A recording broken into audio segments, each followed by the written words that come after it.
नमस्कार जय Jagannath east India जानी किचन को आपण मानक बहुत बहुत स्वागत जनाऊँगी। आज मु आपण मानक पई मेथी पराठा तैयारी करी देखैबी। एही पराठा खाइबा को बहुत टेस्ट लगी थाए। आउ जेहेतु एथिरे मेथी साग पड़िछि तो एही पराठा देह पई बहुत हेल्दी होता है। तेबे आसंतु जानिबा मेथी पराठा किपरि तैयारी होछि। पराठा बनैबा पई मु एठी किछि मेथी साग नैछि, ताको भल भाबे बाछि नैछि। एबे चलंतु मेथी साग को धोई नेबा। देखंतु मु मेथी साग को भल भाबे धोई नैछि। एबे आमे ताको काटि नेबा। तो मु मेथी साग को बहुत छोट छोट करी काटि नैछि। एबे चलंतु अटा चकटिबा। अटा चकटिबा पई मु 2 कप अटा नैछि। स्वाद अनुसार लूण दे दबा।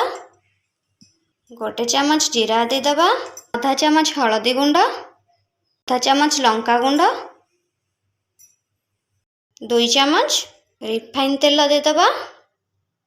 जदि आजिर रेसिपीटी आपण मानक भल लागिबा आउ ए पर्यंत मो चैनल को सब्सक्राइब करि नाहंती तेबे मो चैनल ईस्ट इंडिया जानी किचन को प्लीज सब्सक्राइब करि नियंतु।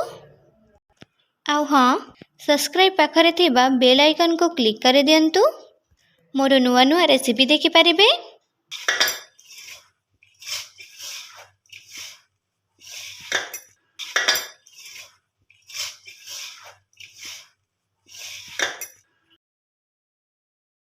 देखंतु ये भल भाबे मिसी गलानी। एबे आमे एथिरे अल्प अल्प पानी देकी घोटी नबा।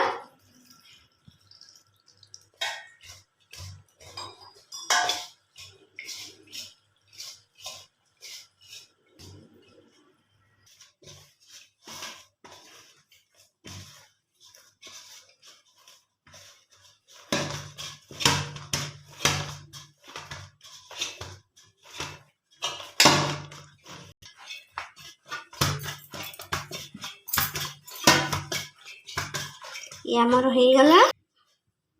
एबे टिके तेल दे आमे ताकू 10 रु 15 मिनिट सॉफ्ट होबा पई छाडी नबा।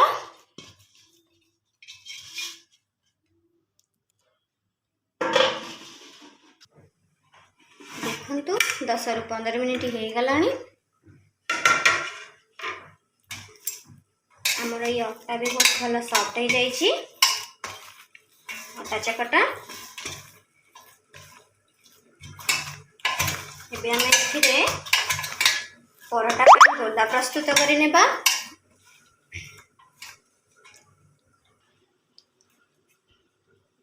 ये प्रोसेस रे आमे गोला प्रस्तुत करि नबा। एतिकी बड़ करिबा। हन्तु मु सब गोला को प्रस्तुत करि नैछि। एई भଳି भाबरे आमे गोला प्रस्तुत करि नबा। एबे चलंतु पराठा प्रस्तुत करिबा।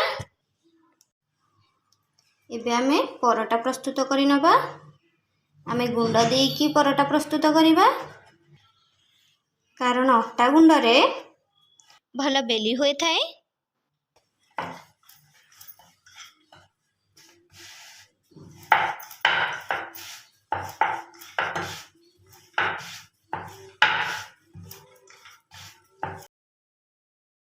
एबे एथिरे आमे टिके तेल दे दबा।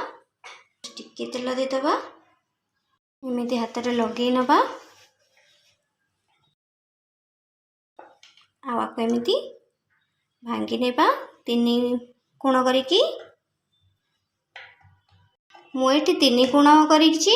आपण जो शेप नै पारिबे।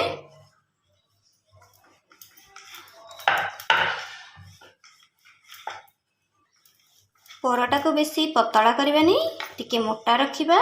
मोटा रखिले टेस्ट भल आसी थाए, खाइबा को भल लागि थाए। एबे हमरा देखंतु पराठा हेई गला।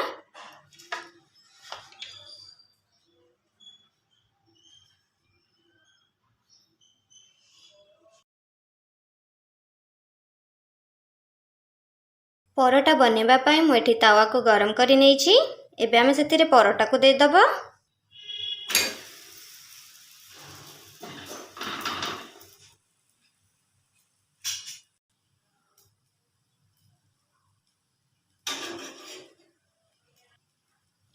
एबे आमे एपट सेपट करी ताको नौटाई नबा भल भाबे।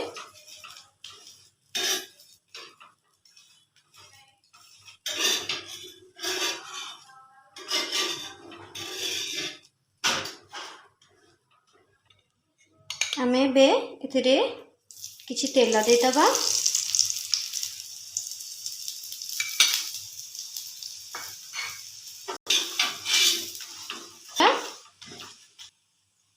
एपट सेपट करी ताकू भल भाबे भाजी नेबा।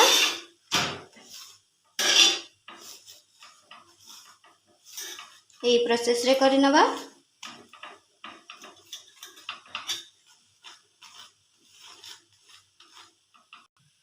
परोटा सिझिबा पाई आमे कम आंच रे करिबा, नहले परोटा पोड़ी जाई पारे।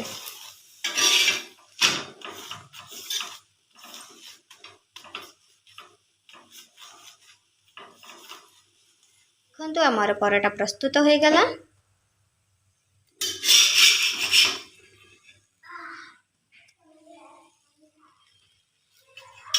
गोटे प्लेट को बाहर कर नेले। एबे चलंतु एई प्रोसेस रे आमे सब परोटा को प्रस्तुत करि नबा। देखंतु मोर मेथी परोटा प्रस्तुत हो जाइछि। एमिति घरे थारे निश्चिंत बनै कि खांतु। आ मते कमेंट बॉक्स रे कहंतु केमिति होइछि। जदि आजर रेसिपीटी आपण मानकु भलो लागि थाए प्लीज लाइक करिवे, आपणक फ्रेंड एंड फैमिली मेंबर को शेयर करिवे। एपर्यंत जदि मो चैनल को सब्सक्राइब करिनांती प्लीज सब्सक्राइब करिनियंतु। मो रेसिपीटी देखिथिबारु बहुत बहुत धन्यवाद। आसुछि आज्ञा, नमस्कार। पुणी थरे आसीबि नुआ रेसिपी नेकी।